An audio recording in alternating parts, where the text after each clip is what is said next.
Avant tout, je vous ai écrit quelque chose.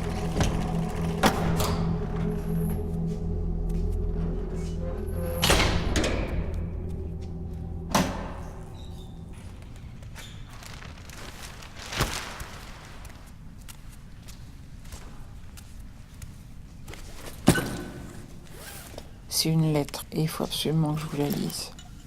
C'est très important pour moi parce que ça fait 25 ans que je la refais sans arrêt.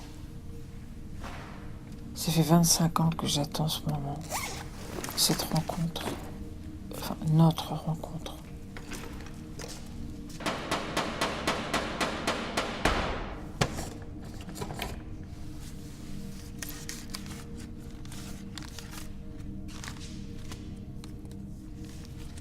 Bon, je vous préviens, c'est pas agréable ce que je vais vous dire, mais il faut que vous l'entendiez.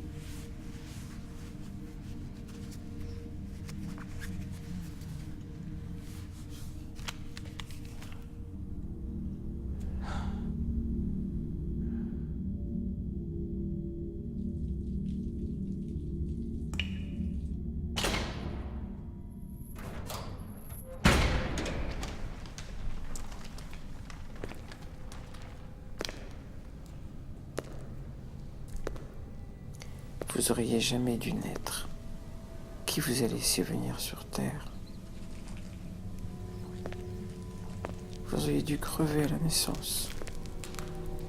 Vous êtes une faute de la nature, une erreur, un déchet de l'humanité.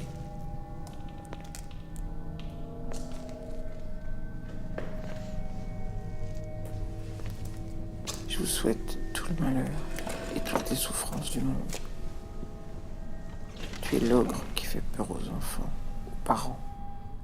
Moi, je m'appelle Nicole Parmentier. Et je suis la mère d'un ange qui a rencontré le diable.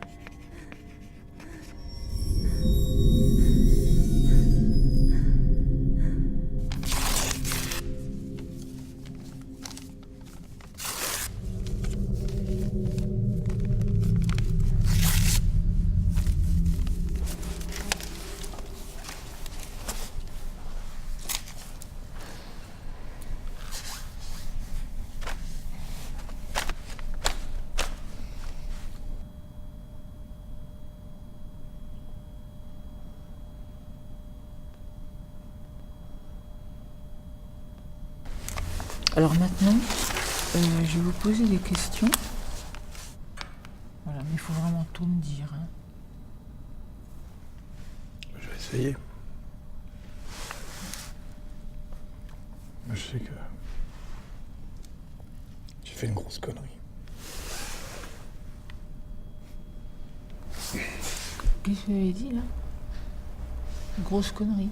Foutez de ma gueule, si vous parlez comme ça, faut dégager tout de suite. Faut pas vous fâcher, madame. Mon psy m'a dit qu'il fallait que je fasse attention à ce que j'allais vous dire. Et vous voyez, j'ai dit déjà des conneries. Je comprends pas bien. Vous êtes là parce que votre psy vous a demandé de venir, c'est ça? Bah, oui. Enfin, non.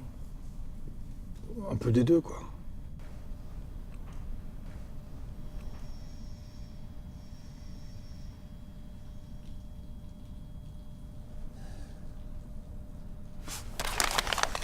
Qu'est-ce que c'est ça? Je me doute un peu.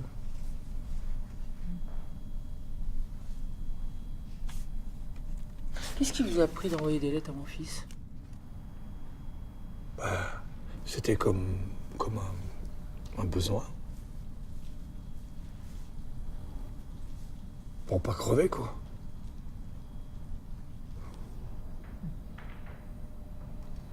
Et pourquoi vous me les avez envoyés à moi? Vous les avez lus? Non, je suis la première. Puis quand j'ai vu que c'était adressé à mon fils, ben je l'ai. Je vous remercie de ne pas les avoir jetés. Mais ça me fait bizarre de savoir qu'ils sont là-dedans. Moi aussi, j'ai écrit à mon fils. Tous les jours. Pendant 25 ans, une lettre par jour. Ah, je t'ai écrit tous les jours. Oui. Je vais vous les lire toutes celles-là, je vais vous les lire. Ah, ça, je crois que je Ça va me faire peur, ça me fait... Non. Oh, bah, je m'en fous que ça vous fasse peur. Je suis complètement, je vais lire une à une. Puis après, comme ça, vous pourrez repartir.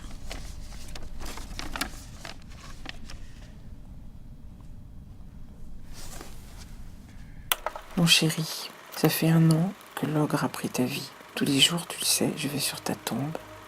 Tu dois avoir beaucoup pleuré depuis ton paradis. Mais pourtant, tu sais, j'entends ton rire. Je vois tes yeux, je sens ton souffle. Je sais que tu es là. On a quand même fini ta chambre. Tu sais comment les adultes sont idiots. On s'attache à des petits détails.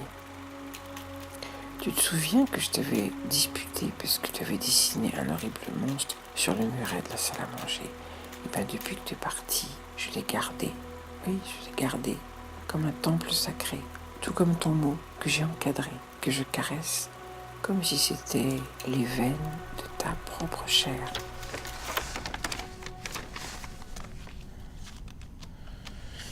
Et je suis pas là pour vous accabler. Hein. Ah ça non, je suis là pour essayer de comprendre. Voilà, je vais comprendre. Parce que depuis 25 années, je me dis, mais c'était quoi la vie de ce type pour qu'il fasse un truc pareil?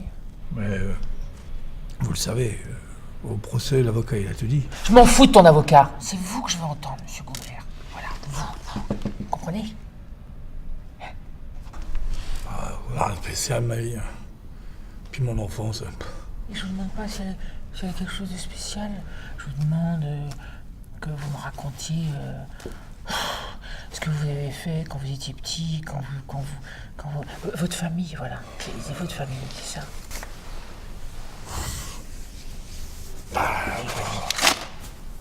Mon père, il faisait plombier.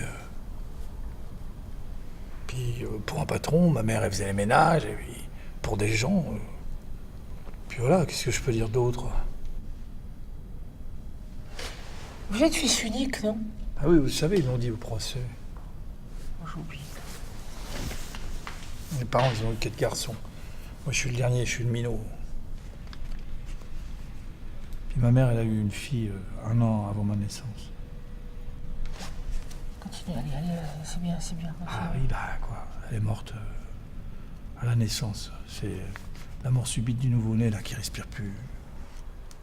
D'accord.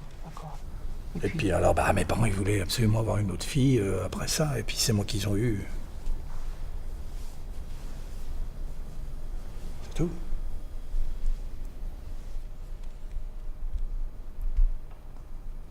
Dieu veut bien avoir les boules, tiens, parce que le dernier, c'est moi.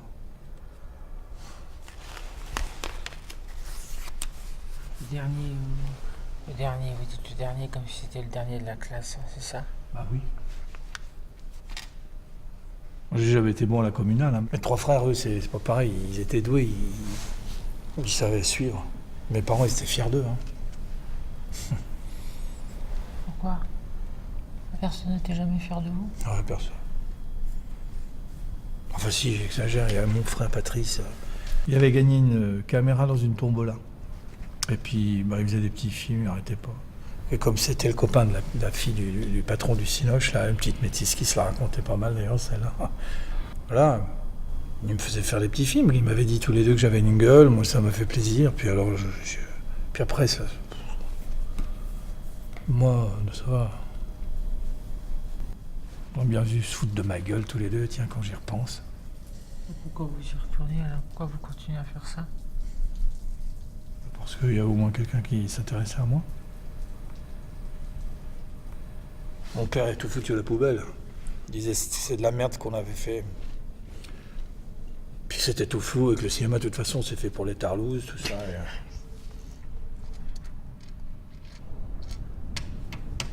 Bah, moi, je les ai récupérés, tous les films, et puis j'ai essayé de les réparer. Mais en cachette. Un peu comme un criminel.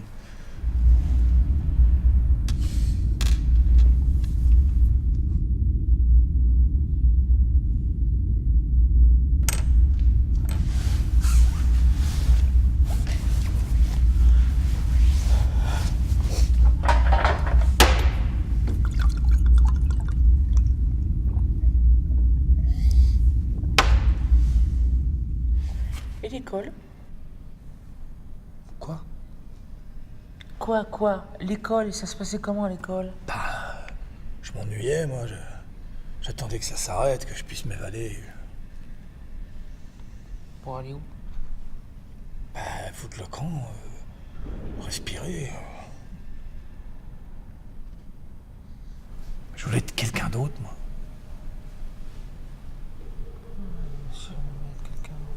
Ah oui, je voulais être dehors, moi. Pourquoi vous voulez être dehors? Parce que... là, moi, il y avait des éléments, moi, tout seul. J'existe dans la nature, je suis pas une merde à l'école, là, si, comprends.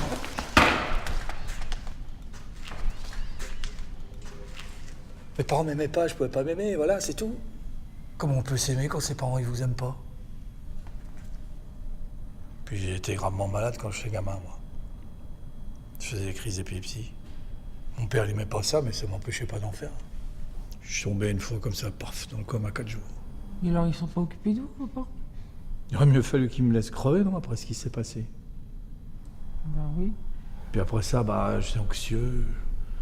Et je me suis mis à picoler. Mais alors, picoler, j'étais... J'ai picolé comme un con. Mais ça, vous le savez, puisque j'avais écrit dans les lettres à votre fils. Hé, je les ai pas lues, les lettres. Ok, je vous l'ai dit que je les ai pas lues. Vous voulez me lire une lettre, c'est ça? Eh ben, lisez-moi une lettre. Allez, monsieur Bébert, lisez-moi une lettre que vous avez écrite à mon fils. Allez-y, allez. Je vais vous lire une lettre si vous voulez que je lise une lettre. Vous croyez que ça va me faire crever de lire une lettre?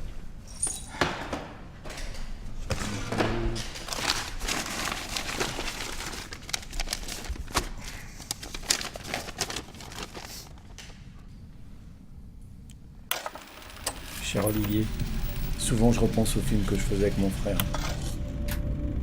J'ai mis du temps à accepter qu'en fait, j'étais son souffre-douleur à lui et à la voisine, une petite métisse aussi sadique que lui. C'est que maintenant que je me rends compte que moi aussi je suis devenu un salaud et je mérite de croupir ici dans cette tôle de merde et ça c'est peu du cinéma. Hier, j'ai fait une crise d'épilepsie. Le psy dit que c'est parce que c'est le jour de ta mort. Il dit que je somatisais.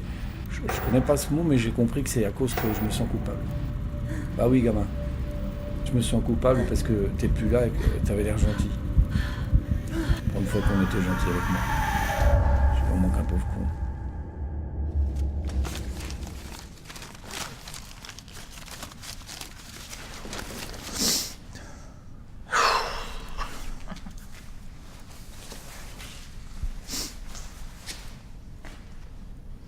Tu te sens coupable, c'est ça? Bah oui.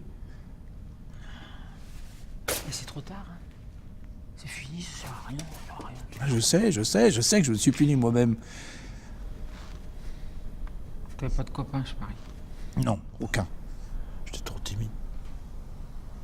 Limite sauvage, même, c'est les instits qui disaient ça. Et les filles?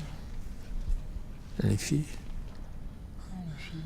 c'est comme des pâtisseries en vitrine, hein. Tu les regardes et tu sais pertinemment que tu pourras pas les acheter. Eh, ça s'achète pas, les filles. Ah bah, c'est rien, c'est rien.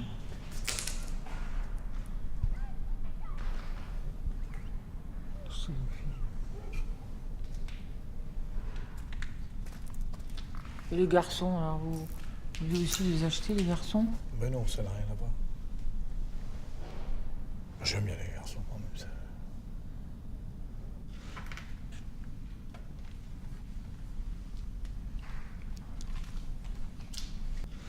Je peux vous dire un secret?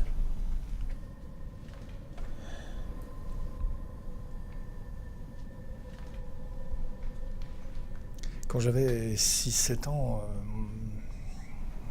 le frère de mon père, là, mon oncle Robert, il était de plus en plus curieux, bizarre avec moi. Mais on ne devait pas se voir dans un bureau? Non, mais c'est parce que il y a eu une inondation au bureau, à tout l'étage. Voilà. C'est pour ça que je me suis rabattu ici, parce que c'est l'endroit où mon oncle il stocke les déchets. On ne sera pas dérangé comme ça. Voilà, c'est tout. Enfin, Votre tonton, là, il fait dans le miroir, la glace. bah, c'est Les une vitres, miroiterie. tout ça. Une miroiterie, ça se voit de toute façon. Hein. Ouais, moi, je fais la comptabilité.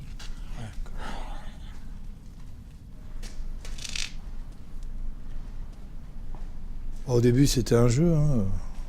On jouait la petite bête qui monte, puis qui descend. Je parle de mon oncle, hein, là, parce que... Alors, il descendait jusqu'au nombril, puis après, s'est retrouvés jusqu'au slip. Puis sa main, elle s'attardait de plus en plus, là. Un jour, il a fallu que... ça y est, il s'est mis à me branler. Enfin, c'est la première fois qu'on me faisait ça. Puis moi, je l'avais jamais fait non plus. Mais attendez, il y a beaucoup de gens qui travaillent ici, quoi. Ils sont où, les gens qui bossent, là? Je sais pas.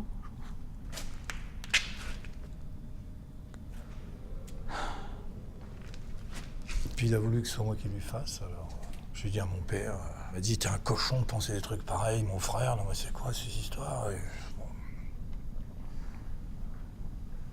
bon. Alors je lui ai fait.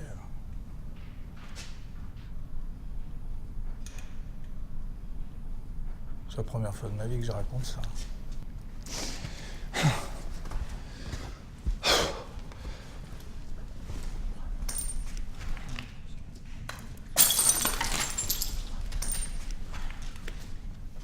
Déjà que je faisais honte à mon père, j'avais pas encore, c'est-à-dire en plus son frère, hein, c'est pas possible ça.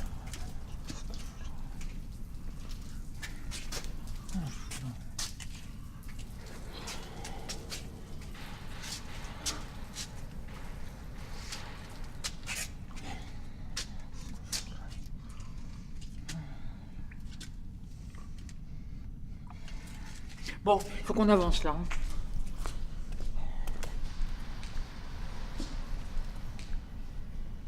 Après, il y a l'autre histoire, là, vous avez entendu le procès? Ah oui, c'était les gars avec qui vous êtes embrouillés, là, je sais pas quoi, l'histoire du gang, là. Enfin, je connais pas les détails, mais enfin, je sais que c'était glauque en tout cas. C'est un homme qui m'avait vu à la piscine et il trouvait que je plongeais bien, alors voilà. Moi, ça m'a flatté, et puis on s'occupait de moi, c'était chouette, c'était le jour de mon anniversaire en plus, c'était le seul qui me l'a souhaité. Il m'a offert du champagne, on allait chez lui. Après, il a fait venir ses amis, petit à petit, et on faisait des repas délicieux. Et puis, bon, voilà, c'était joyeux avec tous ses copains, puis il me violait, et puis voilà. Comment? Et puis il me violait, les amis, c'est clair. Je l'ai dit au procès, non? Pourquoi tu retournais alors? Parce qu'ils T'étais maso ou quoi? Non, parce qu'on s'occupait de moi. Tout le monde était gentil. Pourquoi vous me dites ça, en plus? Pourquoi je vous dis ça? Pourquoi je vous dis ça? Parce que je me demande comment on devient un assassin d'enfants. C'est ça que je me dis comment? Moi aussi j'aurais pu devenir un monstre, hein? Un monstre! Avec l'enfance de merde que j'ai eue! Tu veux que je te raconte l'enfance de merde que j'ai eue? Tu veux que je te la raconte? Hein, y a pas que toi! Parce que mes parents, ils avaient pas de fric. Ils avaient pas de fric parce qu'ils dépensaient tout leur fric, ils bouffaient leur fric. On n'avait rien à bouffer, nous, parce qu'ils bouffaient le fric. Et le père, il battait ma mère, voilà, il lui tapait dessus. Bah oui! Il y avait un clou où on prenait la serviette puis il se tapait comme ça. Alors, et tu sais, c'était même pas mon père en plus. Alors il y a plein de fois, puis ah oui, c'est ma mère qui m'a voilà, c'était ça. Après, il y a plein de sang, voilà, puis on se cachait. Vous m'avez demandé de raconter, et je vous raconte, et vous vous énervez. Oh bah si c'est comme ça, moi je me casse. Non. Oh, ça va. Non, asseyez-vous. Asseyez-vous, pourquoi? Si. Et puis, il y a quoi là-dedans? Pourquoi vous avez voulu qu'on se rencontre là? Il y a quoi là-dedans? Il y a quoi là-dedans? Y a rien.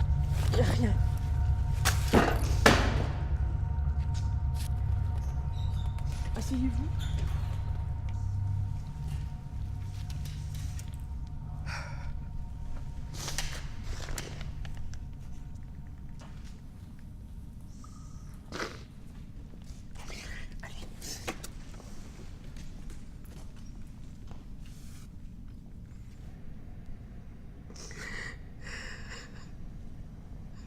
Bah alors, vous voulez que je continue?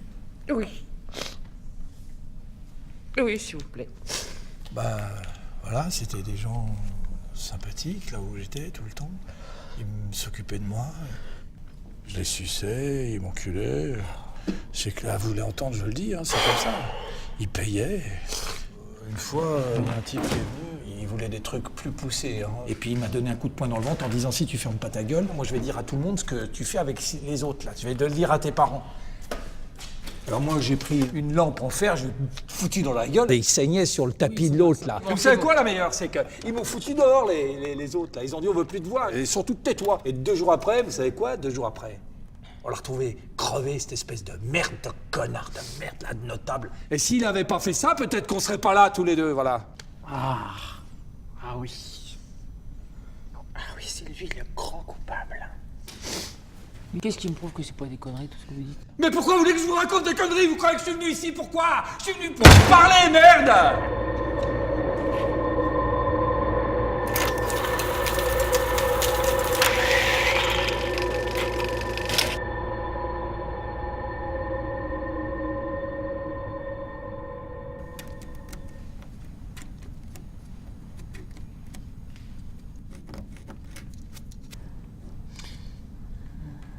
Ouais, on avait passé la journée à poser de la moquette dans la chambre d'Olivier et on était rincés. C'était bleu ciel. C'était tout bien joli. Puis avec Philippe, mon ex-mari, on était allés dans le salon. Puis on pensait à lui. C'est la première fois qu'il partait en colonie de vacances. Il était en Bretagne, pour 3 semaines en Bretagne. C'est la première fois qu'il nous écrivait une carte postale. Il devait être fier. Il avait 10 ans. Hein, t'avais 10 ans. Hein 10 ans. Ça, je sais. Hein. Chut. Puis vers 19h, il y a le téléphone qui a sonné. Ça, j'ai pas aimé ça. J'ai un mauvais pressentiment. Là. J'ai cru que j'avais le ventre qui avait... Avant même que le gendarme me parle, que j'ai explosé. C'est bizarre, comment on a quelquefois des pressentiments. Relève la tête. Relève la tête, je te dis! Tu fais le con. Tu fais le con. Hein? Tu fais le con.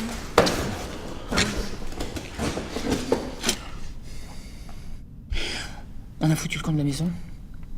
Tout ce qu'on savait, c'est que Olivier n'avait pas été au goûter de 17h30. Et voilà, on avait fait des recherches. Et personne ne savait où il était. Personne ne le trouvait. Et mon mari, mon ex-mari Philippe, qui est toujours gentil, qui m'apaise, qui est tranquillisant. Là, il était tellement malade qu'il vomissait tout le temps. On s'arrêtait au bord de la route, il vomissait. Et alors là, on est arrivé à 3h à la gendarmerie. Forcément, on n'a pas dormi, on a passé une nuit blanche. On a fait des cauchemars, des putains de cauchemars. Parce que t'es là, tu dis, c'est pas vrai, c'est pas possible, ça peut pas m'arriver à moi, je peux pas t'imaginer, tu peux pas t'imaginer que ça t'arrive. Il faut que t'entendes.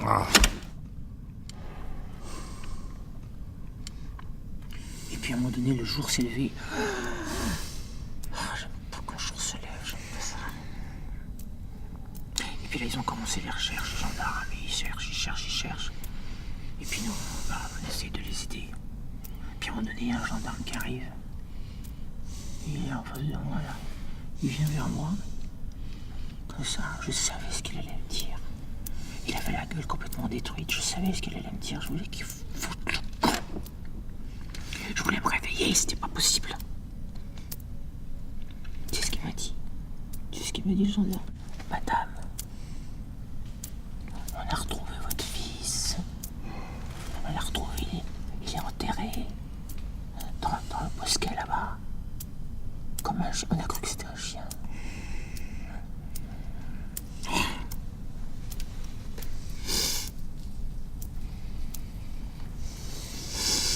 Tu savais pas ça? Et la suite, tu la connais? Il la connaît, Gobert. Il la connaît, la suite.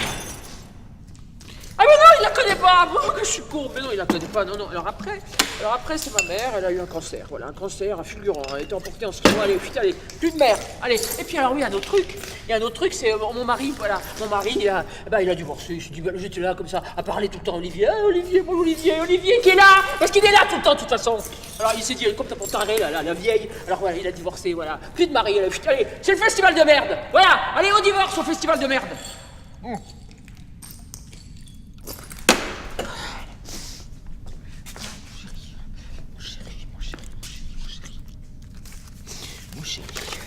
Mon chéri,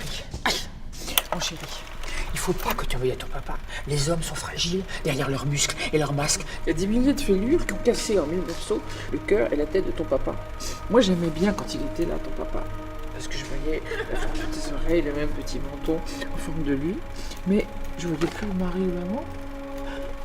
Puis ça lui plaisait pas. Je voyais que toi, je te parlais qu'à toi. C'est pour ça qu'il est parti, parce qu'il était jaloux. Il voulait plus être à nos yeux le père de l'enfant mort. Mais moi, je suis restée avec toi. Je suis là comme toi.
Alors maintenant, je voudrais que tu me racontes comment ça s'est passé quand tu as rencontré Olivier.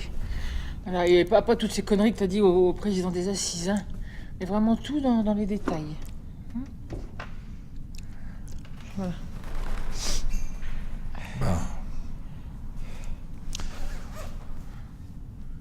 Ça faisait 3 jours que je repeignais une salle de jeu à la colo, là. Et souvent, les gamins, ils venaient me rendre visite. Et puis, c'est là que j'ai repéré Olivier. Comment ça, repérer? Ah, je le trouvais mignon, quoi. Ouais. Allez, continue. Ah, je peux pas, il y a trop longtemps maintenant. Bon bah barre-toi alors, hein? Barre-toi. Barre-toi.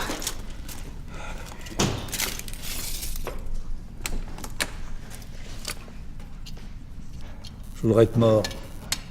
T'entends?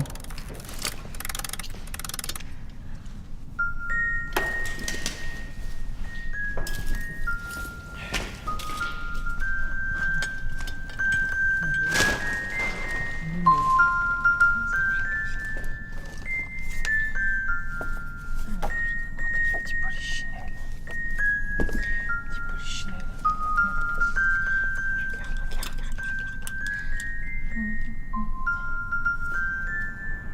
Je suis polichinelle, monsieur, mademoiselle. Dans les joints dans le dos.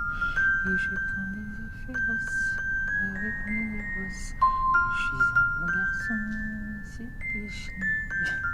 Tire la ficelle. Bien comme ça.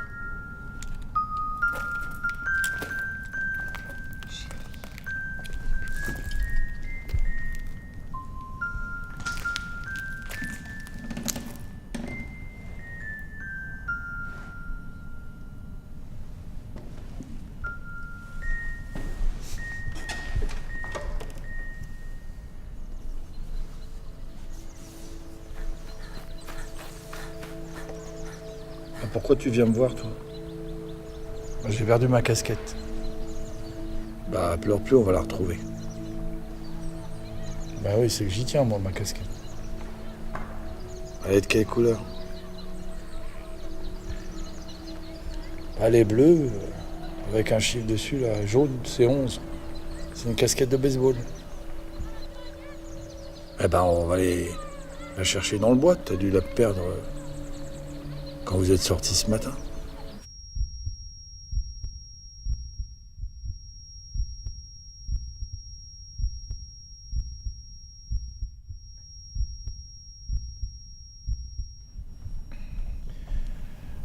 Quand on est sorti de la salle de jeu, là où je peignais,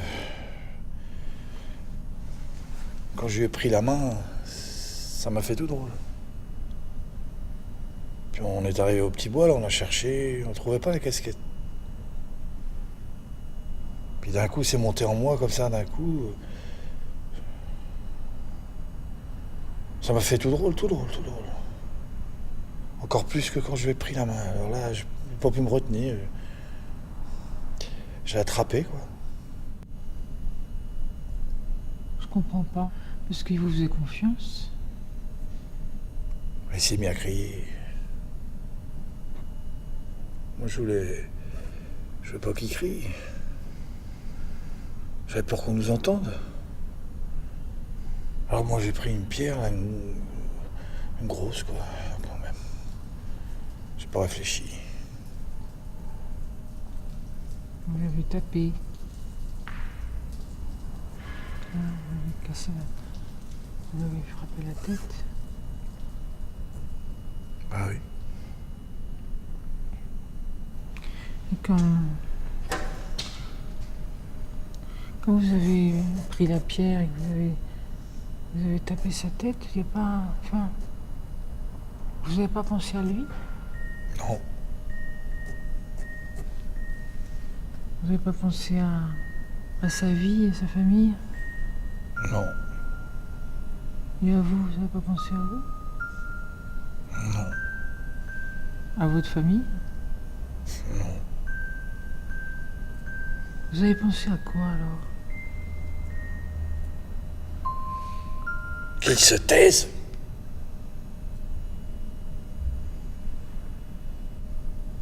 J'étais plus moi. J'étais plus dans moi. Je m'étais échappé de moi. Échapper de toi, mais je comprends pas. Je comprends pas ce que ça veut dire échapper de toi. Il faut que tu m'aides là, parce que je comprends pas. Y a pas une petite voix dans ta tête, je sais pas, quelque chose qui t'a dit, qui t'a dit arrête. Hein? Quand on panique, on sait pas ce qu'il faut faire. On réfléchit pas. C'est comme un accident. Mais non, c'était pas un accident. Arrête avec ton accident. C'est pas ça un accident. Tiens, ça, tu vois, ça c'est un accident. Ça c'est un accident. Et puis ça, c'est pas un accident. C'est toi qui as voulu tuer mon fils. Non, j'ai pas voulu le tuer. J'ai pas voulu le tuer. J'ai jamais voulu tuer le minot. Jamais. T'as répété ça à tout le monde. J'ai pas voulu le tuer. À tout le monde. Au président des assises, au juge d'instruction, aux flics là, aux jurés, à tout le monde. J'ai pas voulu le tuer. Sauf à une personne. Qui? À ton avis? À ton avis, qui? À ton avis?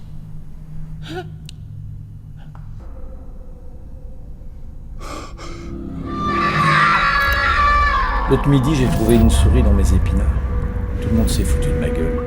Mais moi, quand j'ai vu ces tripes à l'air dans mon assiette, je me suis mis à gerber comme un môme. J'ai pas pu bouffer pendant 2 jours. J'ai donné toutes mes rations à Momo. Du coup, je me suis souvenu qu'avec mon frère Patrice, on fabriquait des glaces en mettant la grenadine dedans, là, avec de l'eau dans le congélo. On adorait ça. Un jour, mon père, il a pas fait gaffe, il a mis un glaçon dans sa bière. Ça lui a pas plu et je me suis pris 2 tartes. Il m'a fallu boire sa bière, la grenadine. C'est la première fois de ma vie que j'ai gerbé comme ça. Je sais pas pourquoi je te raconte ça. Je sais pas pourquoi tous ces souvenirs reviennent de ma mémoire. C'est comme une machine à remonter le temps de la tour. Une machine à remonter de la merde, oui. Ah, je me suis chopé une mycose aux yeux, là. En tôle. Je supporte plus la lumière du jour. Vous savez ce qu'il y a dans cette enveloppe là? Je sais pas. Des photos. Presque. Tout ce que je sais, c'est que c'est encore un truc qui va me foutre sacrément les boules, c'est ça?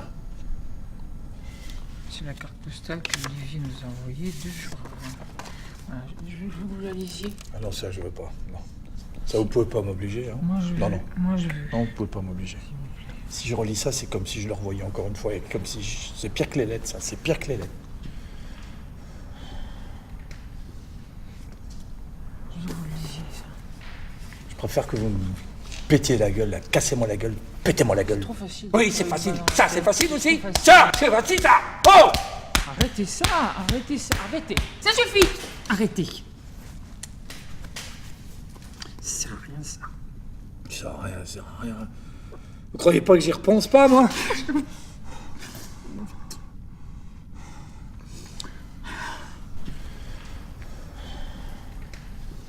Pardon. Tous les jours, toutes les nuits, me réveille. Toutes les nuits. Ça m'obsède. Il est là. Il est avec moi aussi. Avec moi. Et pas qu'avec toi. Avec moi aussi, là. C'est insupportable, cette façon que vous avez là d'inverser les rôles tout le temps, c'est pas vrai ça. C'est vous qui avez tué mon gamin, hein. Et moi avec. Et mon ex-mari, hein. Où est-ce que vous allez?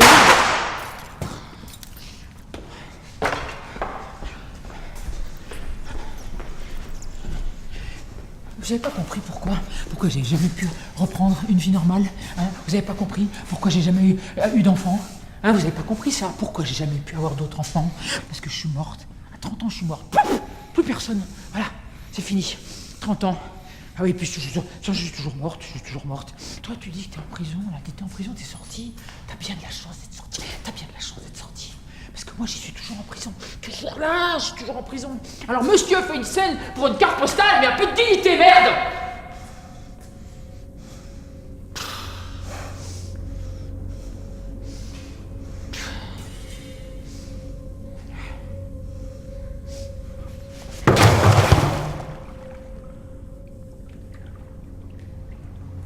La première fois que j'ai vu la mère, j'avais 10 ans. C'est une des patronnes de ma tante qui nous a prêté sa maison, à Trouville. Moi, je voulais me baigner toute la journée. Mais mon frère, il m'obligeait encore à faire ses films, avec la voisine qui me collait tout le temps. Moi, ce que j'aimais, c'est quand je sortais de l'eau, parce que j'avais la peau des pieds et des mains toutes ridées. Ça me fascinait, la mer. C'est là que j'ai eu envie de devenir marin, quand je voyais la ligne d'horizon.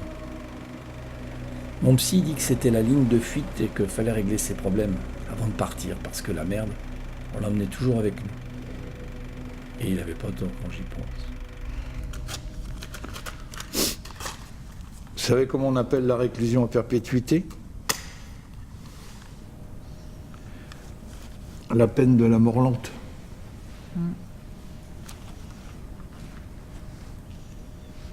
Ouais, je sais. C'est normal que t'aies l'impression de crever lentement et t'es pas mort. Mais moi, tel que je suis, je préfère être mort, même coupé en deux entre 4 planches.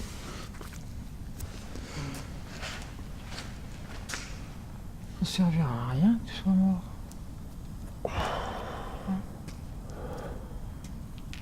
Ça me rendrait pas mon fils. Quand tu sois mort, puis on n'échange pas un mort contre un autre mort. Voilà. Puis personne n'a compris ça. Nous, on voulait que tu sois enfermé. Voilà, on voulait que tu sois enfermé pendant 30 ans. Toi, c'était juste 30 ans. Après, finalement, t'avais 25 ans. T'as eu une remise de peine. Ouais, bravo. Nous, personne ne l'a remise, notre peine. Personne. Bah, les jurés, ils ont tenu compte des sévices et des viols que j'ai eus sur mon corps. Oui, j'ai eu des circonstances atténuantes. Oh oui. Ah oui, ça c'est les avocats, ça, qui ont dit ça. Les salauds qui m'ont fait ça, ils sont aussi responsables. Hein. Peut-être que s'ils m'avaient pas fait ça, votre fils, enfin même si c'est moi qui l'ai tué, il serait peut-être pas mort. Tu te rends compte ce que tu dis? Tu es vraiment un pauvre type. Tu te rends compte en train de me dire ça comme ça? On n'est pas dans un salon ici. Tu me dis ça comme ça? Mais c'est ignoble. De toute façon, tu sais quoi? On voulait pas que tu meurs, parce qu'on voulait que tu la purges ta peine. Que tu la purges bien ta peine. Parce que la mort, c'est trop facile pour un type comme toi. Voilà, c'est trop facile. Même que je sais que je suis un con, que j'ai aucune éducation. Je sais que j'ai merdé, ça je le sais. Ça,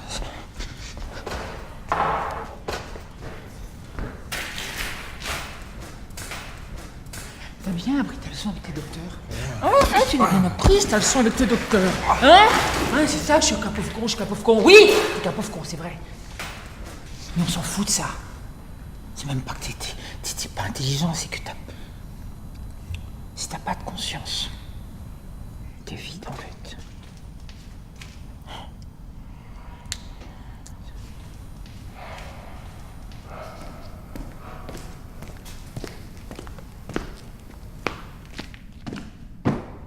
Mon chéri, je sors de l'hôpital et j'ai pas pu aller sur ta tombe pendant une semaine. J'ai fait une crise d'anorexie qui a duré 1 mois et j'ai perdu 15 kilos. C'est ce qu'on appelle une maladie psychosomatique. Le psy m'a invité à me faire soigner, mais moi je veux pas être soigné, tu comprends? Que tu es vivant quand j'ai mal. Je veux pas être anesthésié, je veux pas être guéri de toi. Il n'y a pas un jour où je pense pas à toi. Pas une minute où tu existes au-delà du temps et de l'espace. Ouais, tu es là. Tu es là. Et cette maladie en moi, c'est toi.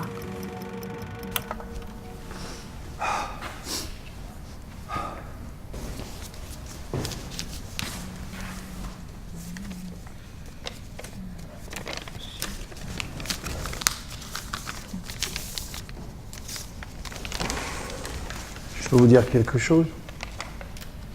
Bah oui, vas-y, on est là pour ça. Hein. Non, je peux pas. Je m'en fous, je suis habitué à vos conneries. Allez-y, allez-y. Bah, comme vous y pensez tout le temps, on pourrait pas dire que finalement votre fils, il est pas complètement mort.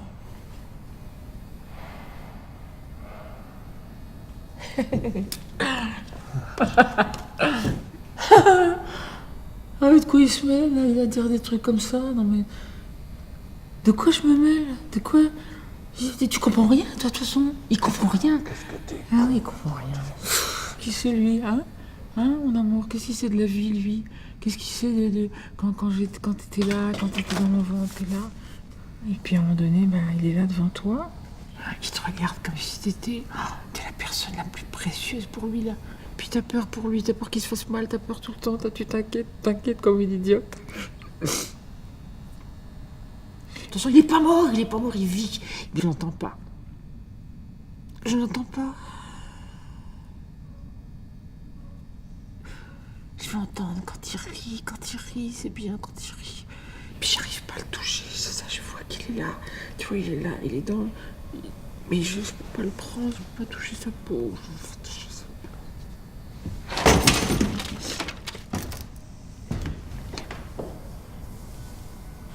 Tu sais ce que c'est la mort quand t'es pas mort?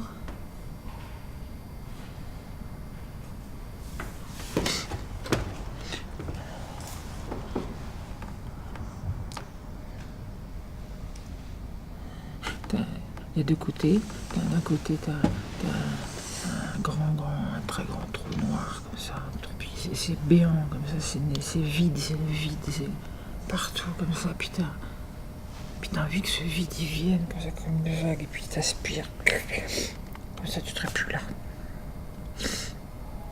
Puis d'un autre côté, là, t'as tous les gens. Ils pleurent. Et puis il faut bouffer leur chagrin, là, faut bouffer leurs larmes, faut tout bouffer, tout prendre, là. Tu te rends compte des ravages que t'as fait, hein? Bah oui, maintenant. J'avais 23 ans quand j'ai volé la vie de votre fils. Puis la vôtre. Puis la mienne. Puis toute ma famille. Mes frères. Mon père est mort d'une cirrhose 2 ans après le procès. Et puis ma mère est morte d'un coup de chagrin, comme ça, quand j'étais en tôle. Il n'y a eu personne pour venir me voir. J'ai tout perdu d'un coup. Et avec la honte en plus, tiens. Ouais, la honte, nous aussi on a eu la honte. Il nous a éclaté en pleine gueule, la honte. Alors qu'on la méritait pas. Parce qu'on était à la une de tous les journaux, là, notre nom, les parmentiers, ceci, tout ça, oui. Comme si on était malade, les gens, ils voulaient pas nous approcher. Comme si le malheur, c'était contagieux. Plus d'amis. Hein? Ils sont cons, tes copains. Bah oui, ils sont cons. Ouais.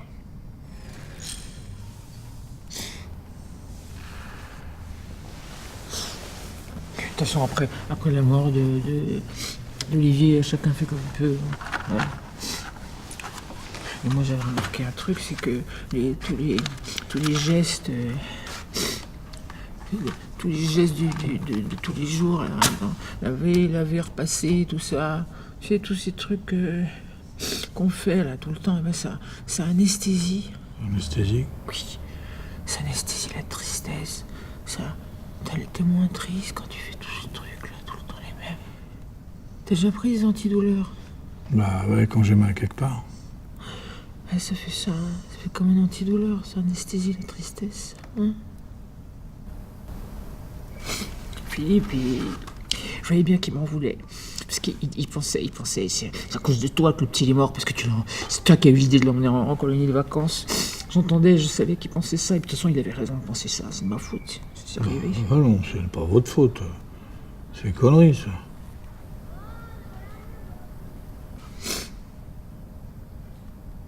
Comment on peut penser des conneries pareilles? À un moment donné, j'ai voulu j'aurais voulu que vous attrapiez un autre petit que le mien.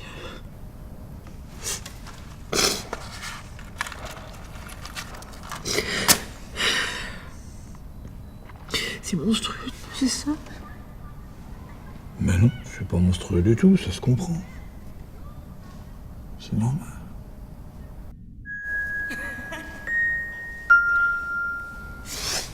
Qu'est-ce que je vais raconter toutes ces conneries là?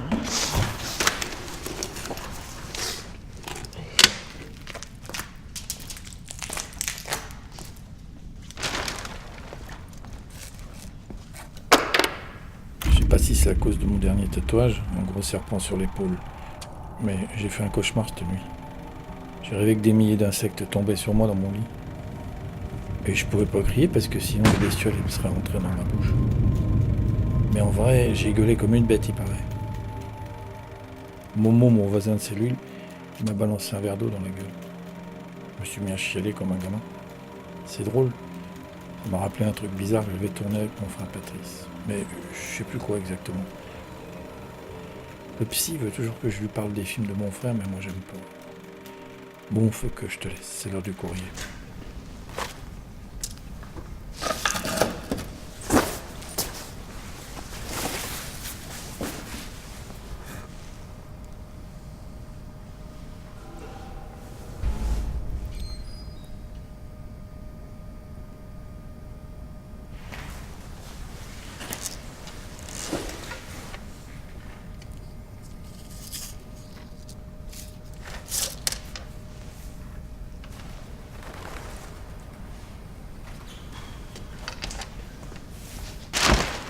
Pendant le procès, pourquoi vous ne me regardiez pas? Hein? Vous regardiez pas mon mari, vous me regardiez pas, vous aviez les yeux baissés. Pourtant pour vous c'était l'occasion de montrer que vous regrettiez ce que vous aviez fait. Je venais de me prendre 2 ans de préventive dans la gueule. J'étais qu'une loque, moi. Hein. Puis mon avocat m'avait prévenu, il m'a dit, vous verrez, pendant le procès, les regards, ils vont pas être bienveillants sur vous. Hein. Pas bienveillants, tu parles. La haine pure. Vous vous occupez que d'une chose, c'est de répondre aux questions du président. C'est ce que j'ai fait. Hein. Moi je vous regardais, moi. Moi je vous fixais, je regardais vos yeux. C'était incroyable le gouffre qu'il y avait entre ce que vous aviez fait et puis votre tête de gamin. Avant de prendre 30 piges dans la gueule, c'est vrai que je faisais bien plus jeune que mon âge. Hein. Je parle pas de ça. Ah bon? En tout cas, moi je fixais mes pompes parce que je voulais pas passer pour un fier, hein, ça c'est sûr. Ça n'a pas arrangé votre cas. À l'époque, j'avais pas les mots, je me faisais tout petit dans le box. Y a de quoi, non? Quelle honte. Ce qui me gênait le plus, c'est quand le président il me demandait de me lever pour parler. Alors ça, après le verdict, j'ai eu une crise d'épilepsie. Je me suis pété le nez sur une plaque de carrelage là au sol. Là, je suis tombé comme une merde. Là. Putain, 30 ans, ça résonnait dans ma gueule. Vous savez ce que c'est, 30 ans quand même? Ah oui, je me rends compte, oui, parce que nous aussi on a pris 30 ans avec vous, on a pris perpète avec vous, hein, nous. Hein. Oui, mais moi, pour moi, eh ben, les gens, ils ont applaudi. Mon chéri, voilà 3 ans que tu es parti. Si quelqu'un me dit que le temps panse les plaies, qu'il vienne me voir et je lui montrerai les saignements permanents de ma douleur. Les plaies d'insomnie. Hier, une rafale de vent a ouvert les fenêtres de ta chambre. Je dormais et j'ai crié ton prénom. J'ai cru que tu étais revenu, vraiment. J'ai supplié qu'on te ramène à moi. Je suis restée dans le couloir pendant 10 minutes et j'ai imaginé nos retrouvailles. Quand la tempête s'est calmée, j'ai pleuré et j'ai maudit la vie. Vous vous rendez compte que du moment où les gendarmes sont venus me chercher, j'ai plus jamais été libre. Ils sont venus me chercher le lendemain de la disparition d'Olivier. Ils ont dit que c'était une enquête de routine. Aïe. Et alors, vous connaissiez Olivier? Bah oui, je le connaissais, bien sûr. Vous l'avez vu hier? Bah oui, j'ai vu hier. Puis là, j'ai dit non, j'aurais pas dû dire ça. J'ai dit non, finalement, je l'ai pas vu hier, Olivier. Bah alors c'est oui ou c'est non? Et là, j'ai regretté. J'aurais jamais dû. Ah! Faut aller à l'hôpital, il y a trop de bouches verts. C'est pas grave, ça. Ça ressort toujours le verre.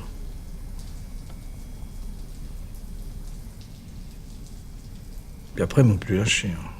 Et vous faisiez quoi hier soir? Vous étiez où? Ils sont les perquisitionnés chez moi, à Saint. Ils ont trouvé le petit bracelet en raffia rouge, là. J'ai dit que c'était le mien.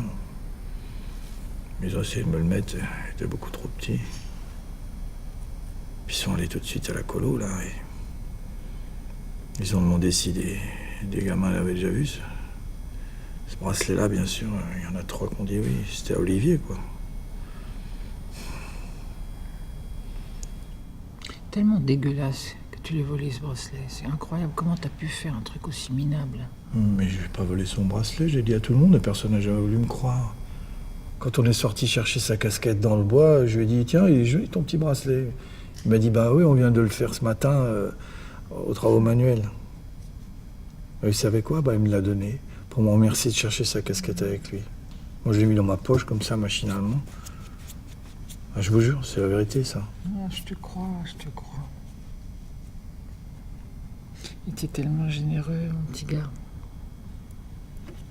Toujours tourné vers les autres, toujours... Finalement, c'est grâce à sa gentillesse que tu as été arrêté. Oui. C'est parce que ce bracelet, c'était la preuve, c'était la pièce à conviction. Ah. Après, ils n'ont pas mis longtemps à me faire avouer à les flics, hein, ça c'est sûr. Ils m'ont passé les bracelets, et puis là... Là, j'étais plus qu'une merde. Ah! Oh, mais tu me fais chier à gémir comme ça, là, comme une gonzesse! T'as de la chance d'avoir mal, parce que moi je peux plus avoir mal, tu vois, je peux plus avoir mal!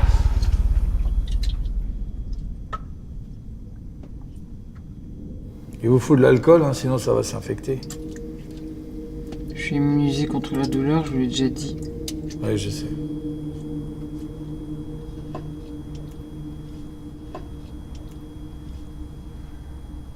La prison, elle a sa propre loi. Je me suis fait violer plus d'une fois là-bas dedans. Vous pouvez pas imaginer ce que c'est que de pas savoir ce qui va se passer et qui va surgir dans votre dos, vous plaquer au sol, ou pincer le nez pour vous cracher dans la bouche. On est toujours la victime de quelqu'un. Je savais même pas quel jour on était. Le calendrier, c'est bon pour ceux qui sont dehors. 30 ans, putain, 30 ans. 25 ans de tôle, c'est rien pour quelqu'un qui a assassiné un enfant. Ce chiffre-là me trottait dans la tête. Je dormais avec, je me levais avec, je vivais avec. Un peu comme quelqu'un qui a le cancer et qui y pense tout le temps, c'est pareil. Sauf que c'est une maladie qui n'a pas de médicaments, elle n'est pas mortelle. Moi, il a réfléchi pendant tout ce temps. En tôle, les jours, ils se ressemblent, ils se suivent, mais ils se ressemblent, c'est tous les mêmes. Pour l'intimité, il n'y en a pas, dans les chiottes, il n'y a même pas de porte, ou alors s'il y a un rideau, c'est qu'il est plein de merde. Les murs ont des oreilles, et puis même la porte de la cellule, elle a un œil. Alors. J'imaginais en train de souffrir, et moi, ça me faisait du bien. Au début, j'ai cru que j'allais devenir dingue. Je gueulais toutes les nuits. Ça faisait chier tout le monde, mais si tu veux, c'est comme ça. Maintenant, je crie encore, mais au fond de moi. Avant, pendant la promenade, je regardais en haut, là, le ciel. C'était le seul endroit qui était comme le vôtre, où la prison ne laisse aucune trace. Quand les avions passaient, je partais en voyage avec eux. Puis avec les nuages, j'ai fait tous les animaux d'un zoo, là. Ça y allait. Tu te souviens, t'étais toujours dans la lune, mon chéri. Avec ton père, on nous faisait rigoler. On se disait, il sera un grand artiste, lui, il sera un grand chanteur, un grand acteur. Un jour, pour éviter les évasions en hélicoptère, ils ont tendu un putain de filet là, entre le ciel et la prison. Là, maintenant, il y a des barreaux dans le ciel. Ça va se flinguer, ça. Je m'en fous de tes malheurs. Tes malheurs, c'est des faux malheurs, parce que tu peux me les raconter. Que toi, tu vis. Tu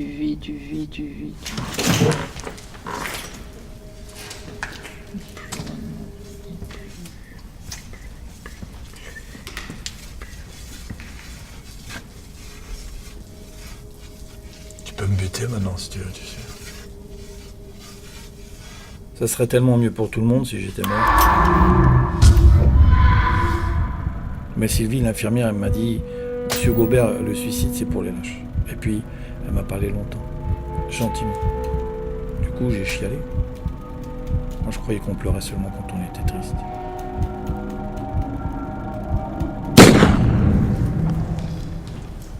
C'est quand même dingue, non, toutes ces coïncidences. Sur ces coïncidences, on ne serait pas là. Si j'avais pas été engagé à la colo pour peindre, là, s'il n'avait pas perdu sa casquette, si j'avais vu des gens dans le bois, s'il n'avait pas crié, j'aurais pas eu besoin de le faire taire. Si ceci, si cela, si j'avais pas fait ci, si j'avais pas fait ça. C'est sûr qu'on est tous des coïncidences, mais c'est pas pour ça qu'on tue les gens. 2 minutes, où j'ai fait vraiment le con, ça c'est sûr, j'ai fait le con. Et 25 ans de tôle pour 2 minutes, merde, ça me rendra un gars. J'étais comme fou à ce moment-là. Non. T'étais pas du tout fou. Les psys, ils ont été formels, t'avais pas pris d'alcool, t'avais pas pris de drogue, t'avais pas pris de médicaments.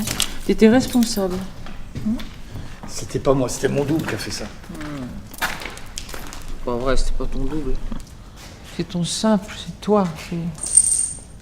Pourquoi est cassé la pendule, là, marche pas, là? C'est moi qui l'ai apporté juste avant que vous arriviez. Pourquoi? Ça vous dit rien? 16h40.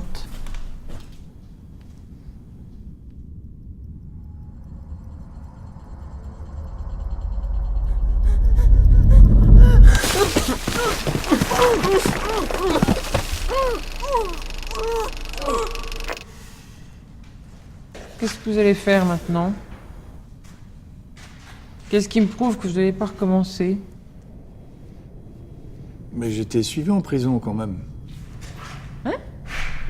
Bah, ça m'a quand même servi de leçon, non? 25 ans, j'ai réfléchi, j'ai eu le temps, hein.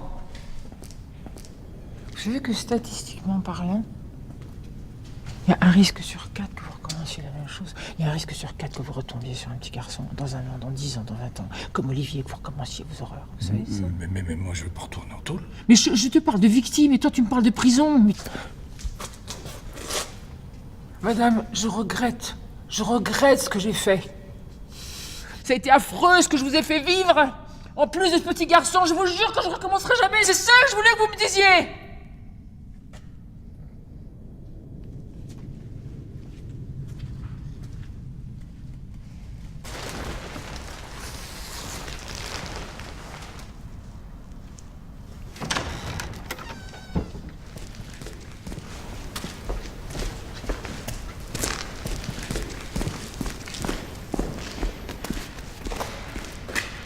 Pardon, c'est pas ce que je voulais dire. Je suis qu'un connard, un imbécile, un trou du cul. Une merde, c'est tout ce que je suis. Et je vous jure que je préférerais qu'on me coupe les couilles que de toucher un autre gamin. Mais la prison, elle t'a pas changé, hein. Elle te changera jamais, la prison. Tu me fais peur, tiens. Mais qu'est-ce que vous attendez de moi à la fin?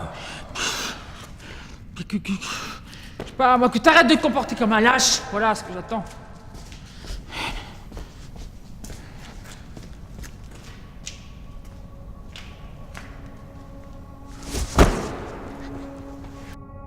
Mon chéri, ton papa s'est remarié. Je suis contente pour lui. Il a même refait un enfant. C'est une fille, elle s'appelle Marie. Mais j'ai pas encore eu le courage d'aller la voir. Tu sais, on m'a dit qu'il fallait que je refasse un enfant et que ce serait bien d'avoir une petite fille. Est-ce que les gens sont fous, inconscients ou indécents? Je ne veux personne pour te remplacer. Tu comprends, mon chaton? Personne. D'ailleurs, José, mon nouveau compagnon, m'a quitté la semaine dernière parce que je voulais pas d'enfant. Je t'aime, maman. Vous n'avez pas froid, vous? Si vous voulez, il y a un... Dans le tonneau, là, vous pouvez faire du feu, il y a tout ce qu'il faut, là.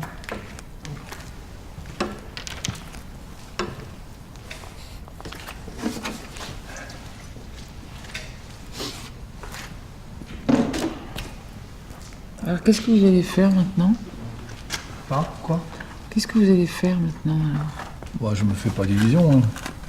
À mon âge, c'est déjà dur de trouver du travail, mais alors, pour ceux qui n'ont pas fait de tôle, mais pour moi, c'est encore pire. Oh bah dis donc, ça marche bien. Et quand on veut trouver du travail, on le trouve toujours. Hein. Ouais, mais moi, qu'est-ce que je sais faire? Rien. Enfin, si, je sais pas, mais bon, j'ai plus envie. Et vous habitez où? Ah, je squatte là, chez un copain, café. C'est un ancien détenu. Et vous voulez pas revenir chez vous?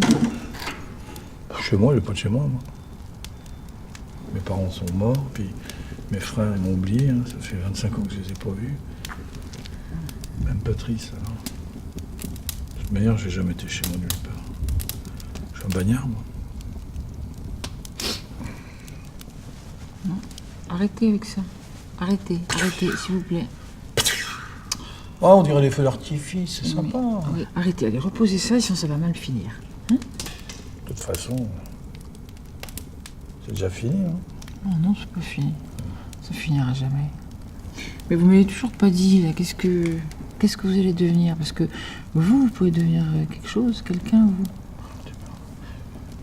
Je vais finir SDF, oui, quand mon copain voudra plus de moi, puis c'est tout. Mais vous pourriez peut-être m'aider avec votre tonton, là. Il me trouvera du boulot ici. Et il doit y en avoir, du boulot, non? Tu veux pas que je t'héberge et que je te file du fric aussi pendant qu'on y est? Oh non. Ah bah tu te crois où? Et t'es en liberté maintenant. T'es en liberté, tu vois, il faut que tu la prennes ta liberté. Il faut que tu en fasses quelque chose, c'est ton fardeau, c'est ton cadeau aussi. Tu comprends? Ouais, mais j'ai rien appris en prison. Ceux qui prennent des décisions pour vous, à quelle heure qu'on mange, à quelle heure qu'on se balade, à quelle heure qu'on va à l'atelier. Et puis dehors, c'est pareil, moi. Je fous rien. Je regarde la télé. Je comprends rien en plus. Puis je prends des médocs, hein, pour que ça passe. Et t'arrêtes pas de te plaindre hein, quand même. Tu te plains sans arrêt. Arrête. Non, mais putain. je... Eh, tu te plains tout le temps. Il faut se secouer et puis. Et tu sors pas. Sauf pour prendre des clopes et de la bière. Moi dehors, j'ai peur. Il y a des bagnoles, le monde, tout ça. Les gens, les enfants. Oh, Attention.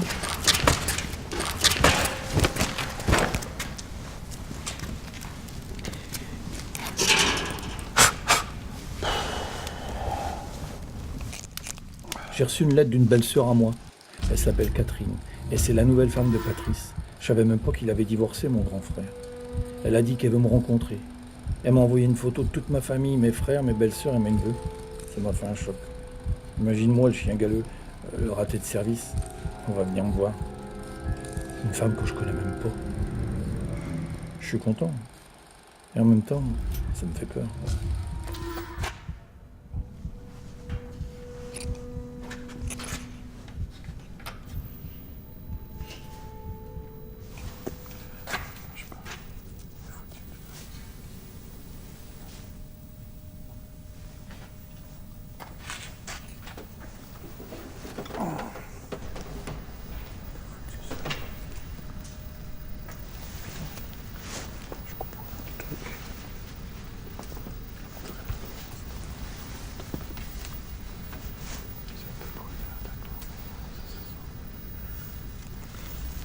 Et Dieu? Quoi? Vous y croyez en Dieu?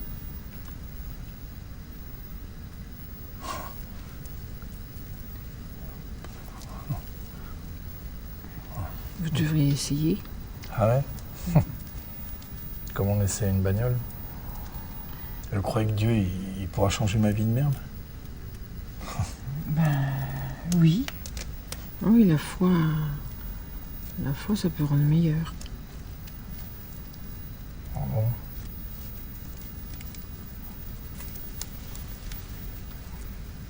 Vous pensez que si je crois en Dieu et que je suis SDF, ça va me servir à quelque chose? Parce que moi, ce que j'ai besoin, c'est d'une piole et d'un peu de fric. Hein. Moi, pour le moment, je crois en mon pote qui me file sa piole, c'est tout. Hein. Vu comme ça.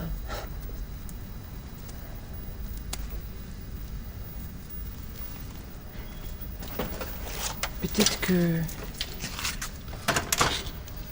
Peut-être que Dieu, il pourrait vous aider, il voudra vous aider. Dieu, il pardonne.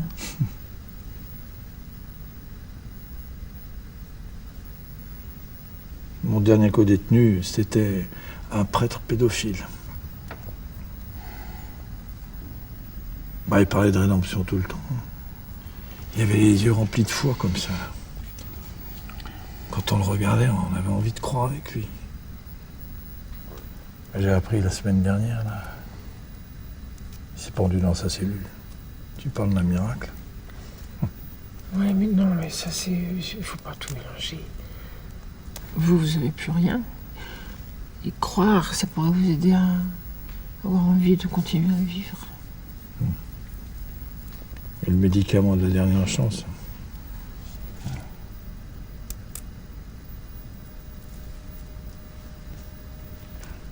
Vous y croyez, vous? Bah oui, parce que sinon je serais morte. Mais... croire en Dieu, ça se décide pas comme ça.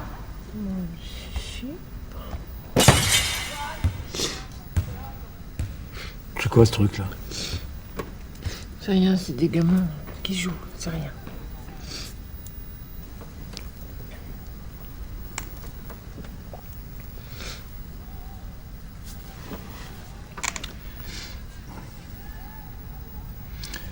Ça vous rapporte quoi, vous, la religion? Non, c'est pas la religion, c'est la foi. C'est croire. Il faut croire, parce que croire, c'est vivre. Et moi, j'étais morte, enfin, je suis morte de toute façon. Mais avec la foi, ça, on ressuscite un peu. C'est comme si vous aviez quelqu'un à l'intérieur de vous qui vous aide, qui vous accompagne, qui est comme un ami, comme un petit magicien qui est pur, qui est innocent, qui est... C'est ça Dieu, en fait. Dieu, c'est vous. Oh. Puis vous lui parlez, puis il vous répond. Et qu'est-ce qui vous a répondu à vous? Ah non, mais c'est pas des mots, c'est pas des mots, c'est des choses qu'on sent.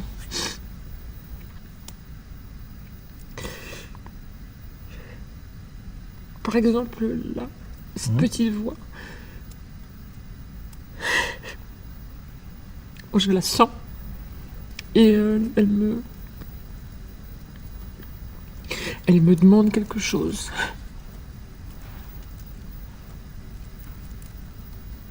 Et quoi? Elle me demande de vous pardonner.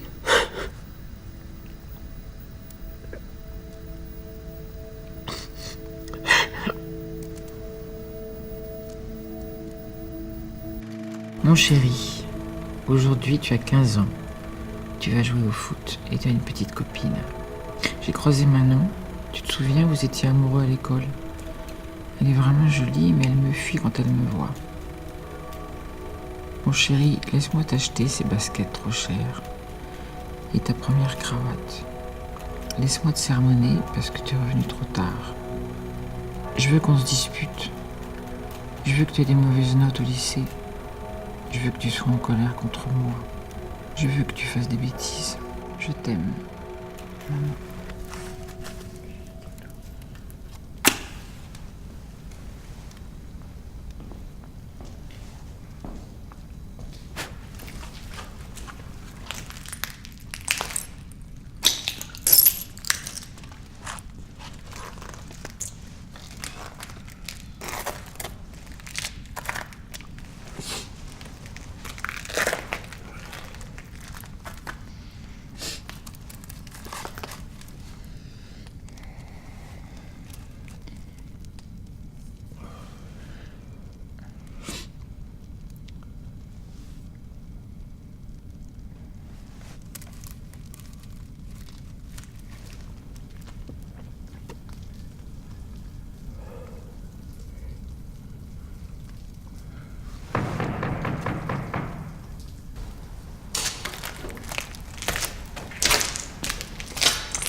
C'était mon oncle.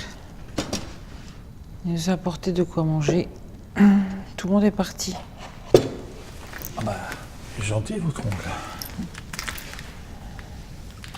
Il y a belle durée qu'il n'y a plus personne dans les bureaux. Ah bon?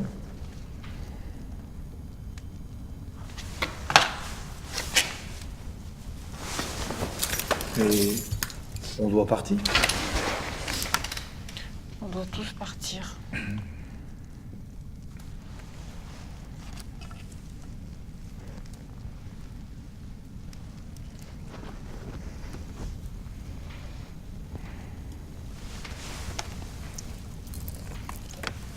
Je veux dire que j'avais faim, depuis ce matin j'ai rien mangé.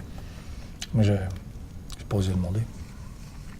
Pourquoi vous n'osiez pas demander? J'avais honte. Honte de quoi? Bah manger c'est être vivant et...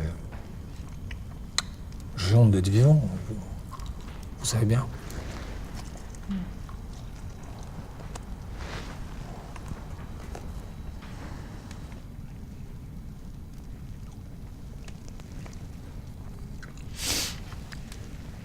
Vous m'avez pardonné là, avec l'aide de votre bon Dieu?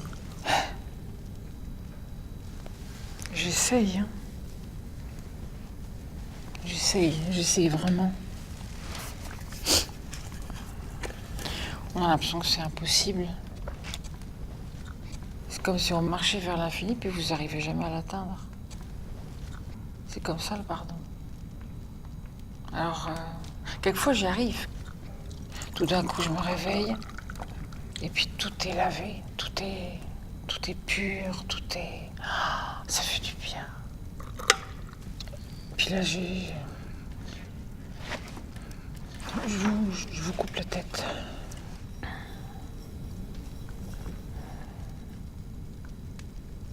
J'ai l'impression que si je vous pardonne, je perdrai mon fils. C'est pour ça c'est difficile. J'ai l'impression que qu'il va disparaître comme ça, il sera plus là, parce que là il est là, et puis si je vous pardonne, qu'il va disparaître dans l'univers, c'est... Peut-être qu'il faudrait que ce soit lui qui vous pardonne. Hein? Bah lui, il peut pas. C'est peut-être vous qui devriez me pardonner parce que vous étiez sa mère. Pourquoi vous dites vous étiez? Puis de toute façon, je peux pas le remplacer puisqu'il est là, il est toujours là, il me parle sans arrêt. Bah, moi aussi je l'entends.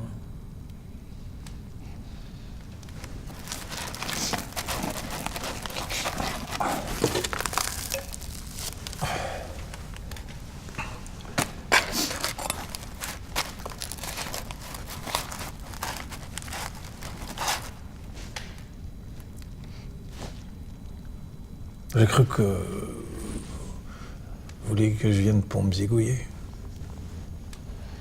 Puis après, je me disais que je vous devais bien ça quand même, puisque ça risquait peut-être de vous aider. Puis je me suis dit aussi que vous seriez peut-être capable de m'écouter. Parce que moi, dans toute ma vie, jamais personne ne m'a pardonné. Ni écouté. Jamais. Et là, c'est pas rien ce que vous faites. Je vous admire.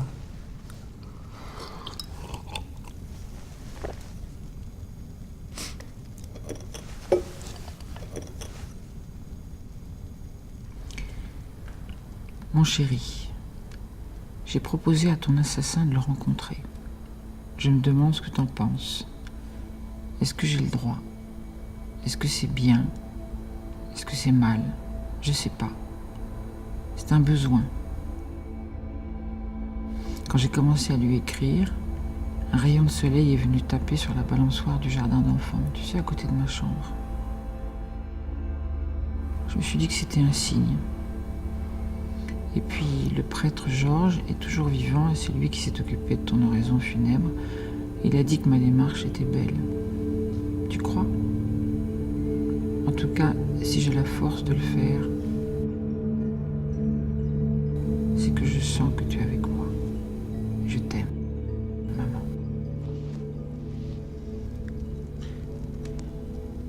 Vous pouvez rester ici jusqu'à demain matin à 8 heures.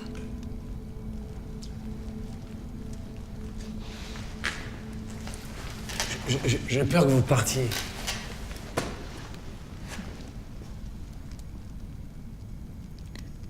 Je vous hais plus. Mais je peux pas vous aimer. Alors dites-moi, pourquoi vous êtes venu à me voir si c'était pas pour me tuer? Vous êtes la dernière personne à avoir vu mon fils vivant.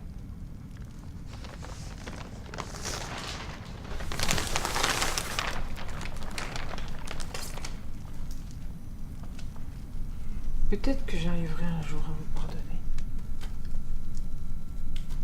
Si vous vous arrêtez d'avoir envie de mourir, et si vous me promettez quelque chose. Oui, madame, tout ce que vous voudrez.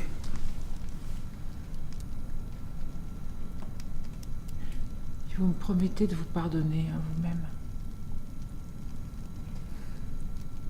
Je vous promets. Je vous promets que je ferai tout mon possible pour y arriver.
Ne m'en veux pas, Olivier, mais j'ai vidé ta chambre. J'ai changé les meubles, rangé tes jouets et donné tes habits, car tu es grand maintenant. Sache que j'ai enfin pu regarder cet homme, yeux dans les yeux, et même toucher ses mains. Et puis j'ai planté un olivier dans le jardin, exactement là où tu aimais tant jouer. Je le verrai grandir jusqu'à toucher ces étoiles qui clignotent comme tes yeux quand tu regardais vers le ciel. Nicole, ta maman.